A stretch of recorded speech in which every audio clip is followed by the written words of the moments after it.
Most people have a very mistaken view of what alchemy is, based largely upon the caricatures of its enemies and the misunderstandings of the uninformed. The image of the alchemist, as benighted proto-chemist, vainly bent on turning lead into gold, totally misses the point of alchemical thought. It is true the Western alchemists, like their Chinese counterparts, did work with a variety of substances to try and create various elixirs and arcane effects, including the idea of transmutation of base metals. However, this was a small aspect of alchemy, and to define alchemy by this is like defining Taoism as the search for the elixir of immortality. It misses the real point altogether. In reality, alchemy was and is an advanced spiritual discipline, closely related to modern Wicca in its concepts and images. These concepts and images were presented in largely coded form so that they could be read by the unenlightened as relating to chemistry and physical operations, and by the enlightened as a system of spiritual wisdom. Thus, the true alchemist was not trying to turn ordinary lead into gold, though the casual observer might reasonably think so from how things were presented. Rather, they were striving to turn the lead of an ordinary and undeveloped consciousness into the gold of a fully realized and enlightened soul.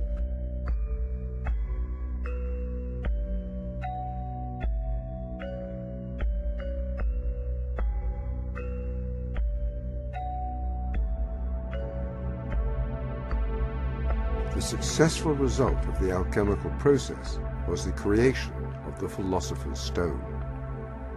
Like a true symbol, the steps can be applied to many things. It is the process, the machine. What you put into it metaphorically will undergo the archetypal steps if carefully attended by the alchemist and culminate in a higher state, the alchemical gold, charcoal into diamond. When we use charcoal as the focus of an alchemical operation, we begin by recognizing that its essential ingredient, carbon, is the materia prima that will emerge perfected as the diamond.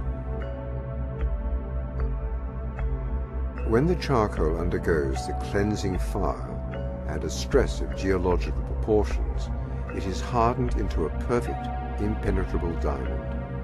It becomes itself the geometric map of perfect universal order. From the highest spiritual registers to the lowest physical realms, the universal order can be seen as the lattice which guides the growth of the vine, as an archetype that guides and supports life on the material plane. While many agents can be introduced into this machine and undergo the archetypal steps to its perfection, the one to which the most closely guarded alchemical allegory and occult law is addressed is consciousness itself.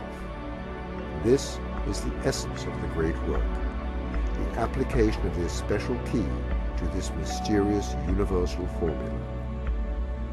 The key directs the alchemical process to the materia prima of our very consciousness, our awareness, ourselves, mental selves or spiritual selves. Consciousness is the materia prima.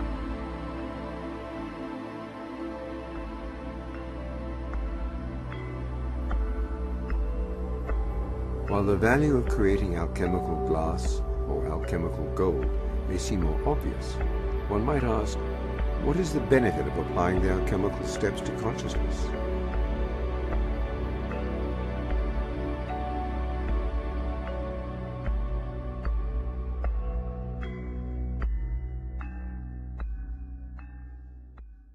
Like modern Wicca, alchemy saw the world as a male-female duality.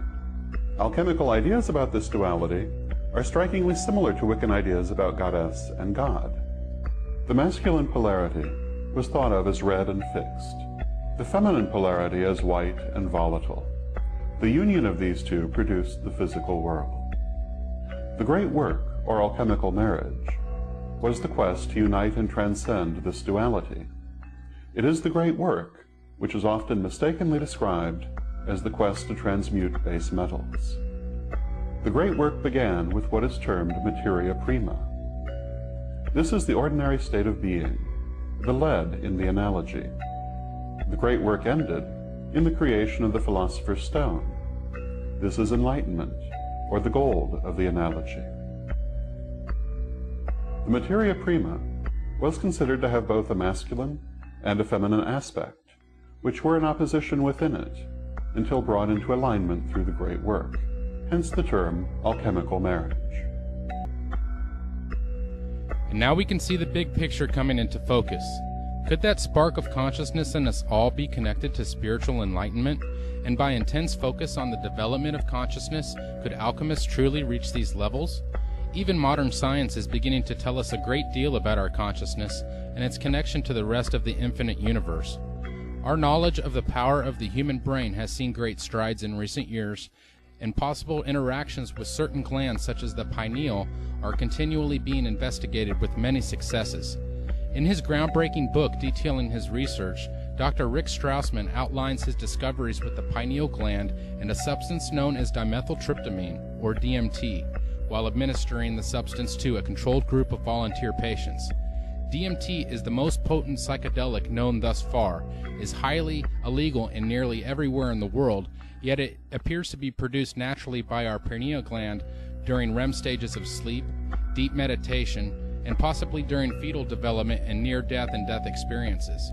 The patients also reported extremely intense spiritual experiences, many of which were frightened to a fear of death due to its intensity. Could this be the sacred and mysterious, divine nectar-like substance produced in the brain during the latter levels of spiritual enlightenment, as described by the alchemists? These questions have profound implications, as much of this knowledge has been occult or secret, found only in magical and hermetic societies. Millions of Hindus bathe where the sacred Ganges and Juma rivers meet.